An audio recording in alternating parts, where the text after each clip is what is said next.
તો ભાઈ આ છે મારી ભાણી મામાના ઘરે આવી ગઈ છે. તો દામિની, એનું નામ છે દામિની. દામી કેમ છે દામી? અને આ કાકા પાર્સલ લઈને આવ્યા છે. કાકા નડિયાદથી આવ્યા છો ને? આ કાકા એમેઝોનમાંથી આવ્યા છે, એમેઝોન કોરિયર કંપનીમાંથી. તે એકદમ ભાઈ સાયકલની હાલત ખરાબ થઈ ગઈ છે, પણ અત્યારે મારે બાઇક લઈને ગામમાં જવાનું છે. આ રીતે અમારા ગામના ગરમા ગરમ ભજીયા મેથીના આવા બનેલા હોય છે. ચક્કુ લાયા હોત તો થોડું સારું રહેત, પણ ચક્કુભાઈ લાયા નથી. એની અંદર તમે આ ફોટા પણ લાગેલા છે, તમે કેવી રીતે યુઝ કરી શકો છો એ પણ બતાવવામાં આવેલું છે.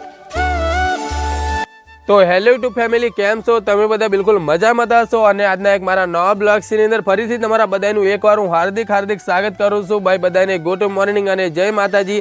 તો ભાઈ અત્યારે સૌથી પહેલાં મારે જવાનું છે ગામમાં બધો ઘરનો સામાન લેવા માટે, કેમ કે ગામમાં જવાવાળું અત્યારે કોઈ ઘરે છે નહીં, કેમ કે મારો ભાઈ લાલુ નિસર્ગ ગતો રહ્યો છે, એટલે મારે જવું પડશે ગામમાં. તો ચલો હું પહેલાં ગામમાં જઈને આવીને તમને મળું. તો પહેલાં ભાઈ હું તમને કંઈક બતાવવા માંગુ છું, તમે જોઈ શકો છો. પહેલાં તો હું આ સાયકલ લઈને ગામમાં જતો હતો. આ રેન્જો સાયકલ છે ભાઈ, પણ અત્યારે એ સાયકલની જો તમને રીંગો એટલી જ દેખાતી હશે કે ટાયર કે ટ્યુબ એનું કંઈ રહ્યું જ નથી. અને આ ભાઈ ગેરવાળી સાયકલ હતી, પણ તમે જુઓ કે અત્યારે અહીં આગળ બ્રેકો કે કંઈ રહ્યું જ નથી. આ રીતે એકદમ ભાઈ સાયકલની હાલત ખરાબ થઈ ગઈ છે, પણ અત્યારે મારે બાઇક લઈને ગામમાં જવાનું છે. તો ચલો હું પહેલાં તમને મારી બાઇક બતાવું. તો જોઈ લો, આ પડી છે આપણી બાઇક, પણ અત્યારે ઉપર આ રીતે કવર ચડાવેલું છે. તો પહેલાં તો હું આ રીતે કવર ઉતારી લઈશ. તો જો કંઈક આ છે આપણી આવી ગાડી હીરો પેશન પ્લસ. તો ચલો પહેલાં હું જાઉં છું ગામમાં.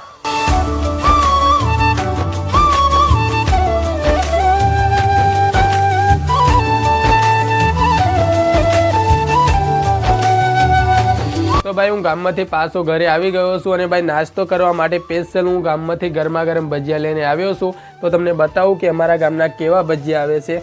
હરસ જુઓ અનબોક્સિંગ કરી રહ્યો છે ભજીયાની. અને જુઓ ભાઈ આ રીતે અમારા ગામના ગરમા ગરમ ભજીયા મેથીના આવા બનેલા હોય છે. ચલો બધા ભજીયા ખાવા માટે તો કોમેન્ટ કરીને બતાવજો કે તમને ભજીયા ખાવાનું પસંદ છે કે નહીં. તો આ રીતના કંઈક અમારા ગામના ભજીયા છે. તો ચલો ભાઈ પહેલાં અમે નાસ્તો કરી લઈએ.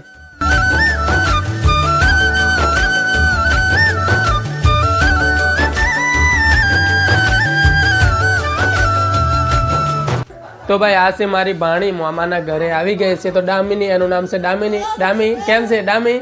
બોલ બોલ બોલ બોલ. હાય કરી દે, હાય કરી દે, હાય હાય કરી દે, હાય કરી દે. તો રડવા બાટકી જેવો તમે.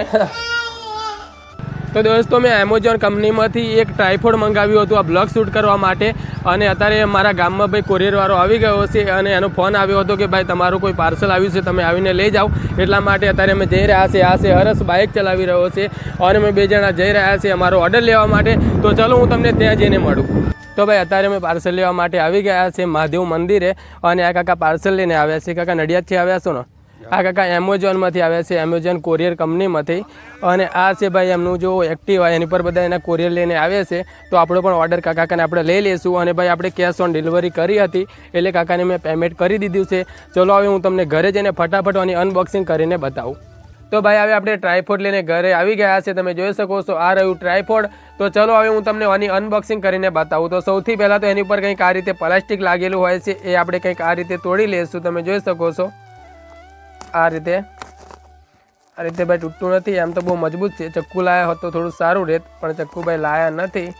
તો કંઈક આ રીતે ભાઈ કંઈક જુગાડ કરીને તોડવું પડશે. અને પ્લાસ્ટિક બાકી ભાઈ મજબૂત લાગેલું હોય છે એની પર, પણ કંઈક આપણે તો આ રીતે તોડી નાખશું. તો ભાઈ જો કંઈક આ રીતે પ્લાસ્ટિક આપણે તોડી નાખ્યું છે. તો એની કોઈ જરૂર નથી, સાઈડમાં નાખી દઈશું. અને આ બીજું કંઈક નીકળ્યું છે અંદરથી. આની અંદર છે બિલ પણ નીકળ્યું છે, જો આપણે આને પાછું રિટર્ન કરવું હોય તો આ કામ આવશે જરૂરી માટે. તો જો કંઈક આ રીતે ભાઈ બોક્સ નીકળ્યું છે, એની અંદર તમે આ ફોટા પણ લાગેલા છે, તમે કેવી રીતે યુઝ કરી શકો છો એ પણ બતાવવામાં આવેલું છે.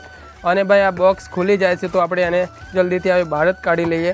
આ છે ભાઈ સ્ટેન્ડ, એની અંદર આપણે મોબાઈલ સેટ કરવાનો હોય છે. અને આ રહ્યું ભાઈ આપણું ટ્રાયપોડ. તો ચલો અંદરથી આપણે આ પ્લાસ્ટિકને હટાવીને એને બહાર કાઢું. તો જો કંઈક આ રીતે ભાઈ આપણું ટ્રાયપોડ હોય છે, તમે જોઈ શકો છો. અને કંઈક આ રીતે ભાઈ લાગેલું હોય છે. તો આપણે કંઈક આ રીતે પણ તમે રાખી શકો છો. અને તમે કોઈ પણ પ્રકારથી કોઈ પણ બ્લોગિંગ વિડીયો બનાવો છો કે ગમે તે કેટેગરીમાં તમે બનાવતા હોય તો તમારા માટે આ યુઝમાં આવી શકે છે.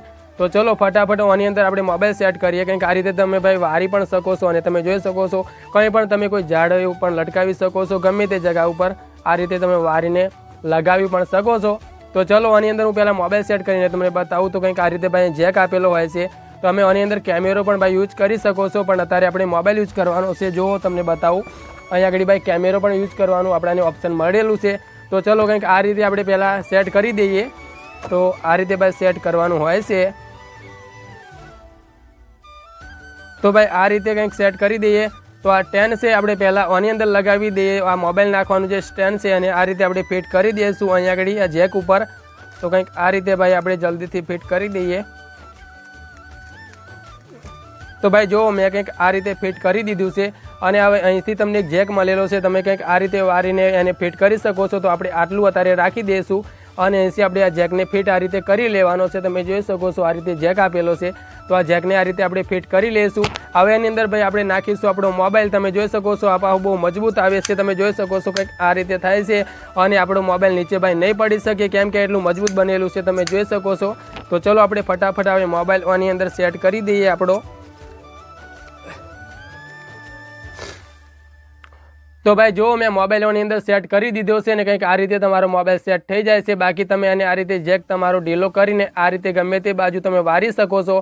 તો ચલો અત્યારે તો આ રીતે આપણે રવા દઈએ છીએ તમને બતાવવા માટે ખાલી. અને તમે ભાઈ આ રીતે બ્લોગિંગ કરી શકો છો. તમે જોઈ શકો છો કંઈક સરસ મજાનું ભાઈ છે. અને આ રીતે તમે એને વારી પણ શકો છો, કંઈક આ રીતે પણ બ્લોગિંગ કરી શકો છો. અને ભાઈ તમે આગળ જે સેલ્ફી કેમેરો છે એનાથી પણ ભાઈ આ રીતે બ્લોગિંગ કરી શકો છો. તો તમને આ કેવું લાગ્યું મને કોમેન્ટ કરીને જરૂર બતાવજો. ચલો હવે આનાથી હું તમને બ્લોગ શૂટ કરીને બતાવું કે આની જે ક્વોલિટી છે એ કેવી આવે છે. તો હવે ભાઈ તમે જુઓ કે ટ્રાયપોડની અંદર મેં મારો મોબાઈલ સેટ કરી દીધો છે. અને હવે તમને આ ક્વોલિટી કેવી જોવાની મજા આવી રહી છે. તમે જુઓ મારી પાસેનું જે બેકગ્રાઉન્ડ છે એ પણ તમને ક્લિયર દેખાઈ રહ્યું હશે. તો બસ ભાઈ આ ટ્રાયપોડનો એક જ ફાયદો છે કે તમે બજારમાં જઈને આ રીતે બ્લોગ શૂટ કરો છો તો તમારી પાસેનું જે બેકગ્રાઉન્ડ છે એ પણ તમારી વિડીયોમાં આવી જશે. તો તમારે આ ટ્રાયપોડ મંગાવવું હોય તો 360 રૂપિયામાં આવી જશે. મેં 360 રૂપિયામાં એમેઝોનમાંથી મંગાવ્યું છે. તો બસ તમને આજનો બ્લોગ્સ મારો કેવો લાગ્યો? બ્લોગ્સ પસંદ આવ્યો હોય તો લાઇક કરી દેજો, ચેનલને સબસ્ક્રાઈબ પણ કરી લેજો. આપણે મળશું કોઈ એક નવા બ્લોગ સાથે, નવા ઉમંગ સાથે. ત્યાં સુધી મારા બધા દોસ્તોને જય માતાજી, જય શ્રી રામ.